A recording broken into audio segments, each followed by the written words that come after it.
नमस्कार. इयत्ता 12वीच्या राज्यशास्त्र या विषयामध्ये आपलं 5वं प्रकरण सुरू आहे, ज्याचं नाव आहे समकालीन भारत आणि सुशासन. सुशासन म्हणजेच गव्हर्नन्स, याला आपण काय म्हटलं जातं, सुशासन.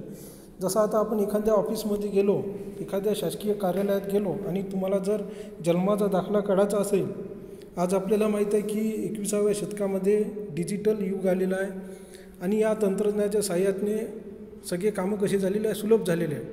तुम्ही एखाद्या शासकीय कार्यालयात गेले आणि जन्माचा दाखला काढायसाठी संबंधित शासकीय कार्यालयात गेले आणि तुम्हाला त्वरित 15 मिनिटात जर तुम्हाला तुमचा जन्माचा दाखला मिळाला, तर साहजिकच तुम्हाला अतिशय आनंद होतो आणि आपल्या प्रशासनाविषयीचा अभिमानसुद्धा वाटतो, कारण तुमचं काम हे सहजरित्या झालेलं आहे. जर तुम्ही एखाद्या शासकीय कार्यालयात गेले आणि तुमच्या कामासाठी तुम्हाला जर 10 चकरा माराव्या लागल्या किंवा 10 फेऱ्या माराव्या लागल्या, तर साहजिकच तुम्हाला या प्रशासनाविषयी नाराजीची भावना तुमच्या मनामध्ये निर्माण होऊ शकते. कारण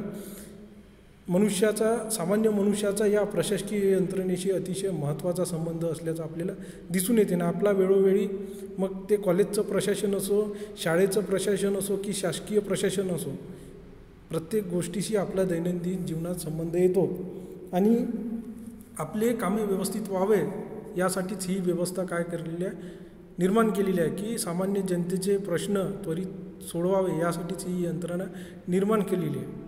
आता आपल्याला माहीत आहे की आपल्याला प्रशासकीय यंत्रणेशी केव्हा संबंध येतो, शासकीय यंत्रणेशी केव्हा संबंध येतो, जेव्हा आपल्याला जन्ममृत्यूचा दाखला काढावा लागतो, आधार कार्ड काढावं लागते, पॅन कार्ड काढावं लागते, रेशन कार्ड काढावं लागते.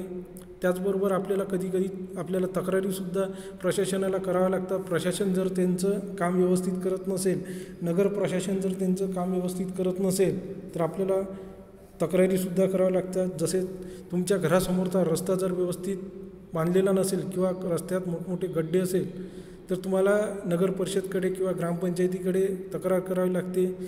मोठ्या प्रमाणात कचऱ्याची विल्हेवाट तुमच्या एरियामध्ये व्यवस्थित नसेल, कचरा इकडे तिकडे फैललेला असेल, तर या कचऱ्याची योग्य विल्हेवाट लावावी यासाठीसुद्धा कधीकधी तुम्हाला स्थानिक प्रशासनाविरुद्ध तक्रारसुद्धा करावी लागते. कारण हे त्यांची कामे आहे आणि ती कामे जर त्यांनी व्यवस्थित केली नाही तर नाहक आपल्याला त्रास होतो. मग कधीकधी आपल्याला या प्रशासनाविरुद्ध तक्रारीसुद्धा कराव्या लागतात आणि या तक्रारीवर प्रशासन कशाप्रकारे दखल घेते यावरच प्रशासनातील सुशासनाची संकल्पना आधारित आहे, आपल्याला म्हणता येईल. जसं आता तुम्ही तक्रार केली, एखादा तुमच्या घरासमोरचा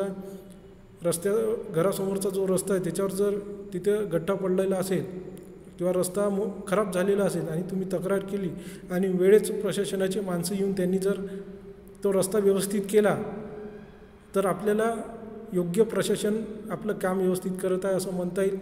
पण तुमची तक्रार करूनसुद्धा योग्य ती दखल घेतली नाही, तर साहजिकच तुम्हाला प्रशासनाविषयी नाराजीची भावना तुमच्या मनामध्ये काय होते, निर्माण होऊ शकते. 1980च्या दशकापासून या प्रशासकीय कामकाजावर काय केलेलं आहे, भर दिलेलं आहे. कारण आपल्याला माहीत आहे की आपल्या देशातील लोकशाहीमध्ये नोकरशाहीलासुद्धा अतिशय महत्त्व आहे.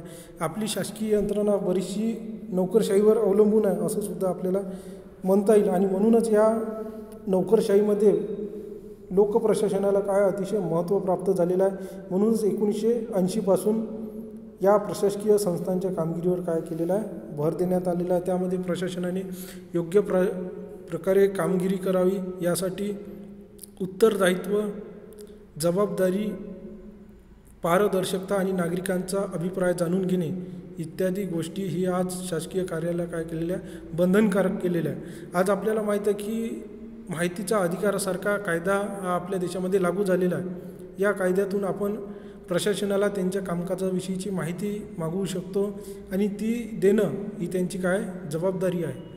त्यांना ती माहिती द्यावीच लागते, कोणत्याही कारणास्तव ते माहिती नाकारू शकत नाही. म्हणजे या गोष्टीहून आपल्याला लक्षात येईल की प्रशासनाची आपल्याप्रती उत्तरदायित्व, जबाबदारीसुद्धा वाढलेली आहे आणि नागरिकांना वेळोवेळी अभिप्राय देणं, नागरिकांचा वेळोवेळी अभिप्रायसुद्धा जाणून घेणं अतिशय आज आवश्यक झालेलं आहे, लोकप्रशासनामध्ये आवश्यक झालेलं आहे असं आपल्याला म्हणता येईल.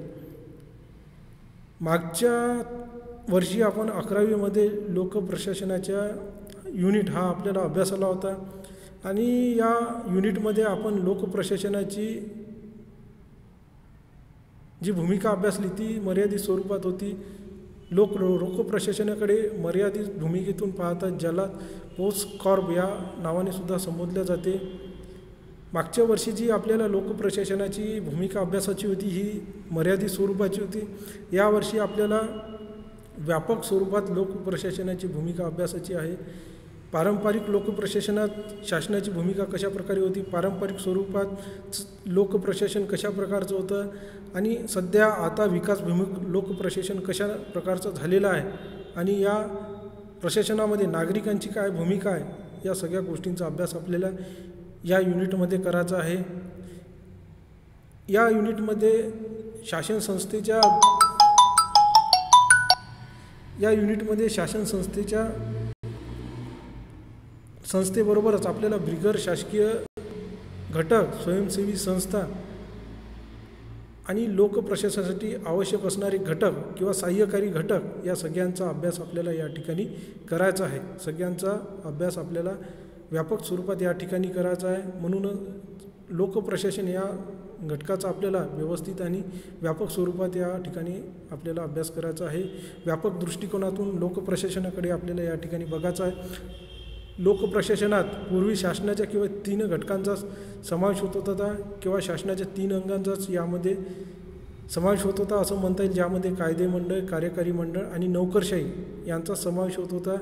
पण आज आपल्याला यामध्ये शासकीयच्या औपचारिक शाखेबरोबरच म्हणजेच कायदे मंडळ, कार्यकारी मंडळ आणि नोकरशाहीबरोबरच आपल्याला अनौपचारिक शाखा ज्यामध्ये बिगर शासकीय संस्था, नागरिक समाज आणि खाजगी संस्था यांचासुद्धा अभ्यास आपल्याला या ठिकाणी करायचा आहे.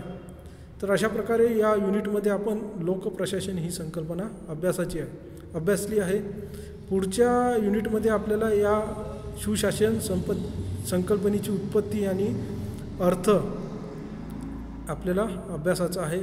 पुढच्या युनिटमध्ये आपण सुशासन या संकल्पनेची उत्पत्ती कशी झाली आणि त्याचा अर्थ या सगळ्या गोष्टींचा अभ्यास आपल्याला करायचा. धन्यवाद.